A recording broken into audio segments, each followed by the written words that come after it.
Bom dia, pessoal. Hoje eu vou começar as gravações das implementações do sistema de contas a pagar.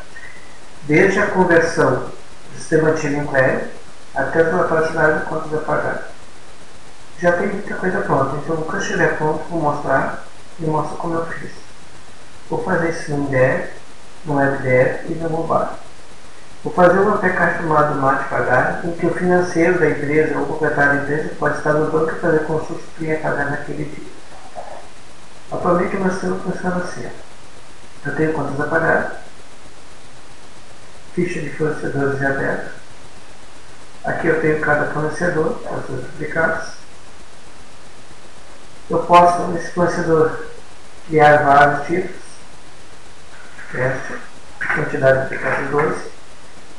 Para vencer sempre no dia 15. Primeiro vencimento 15 e 2. Se eu botar 1000, ele vai dividir para cada parcela. Ou eu posso botar que vai ser R$150 cada parcela. Já está aqui. Eu posso listar o recibo. Posso listar em duas vias.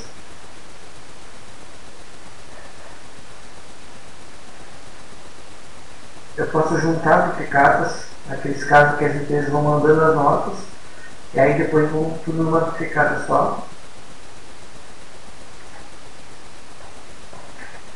Eu posso vir aqui consultar todas as duplicadas do dia que eu tenho.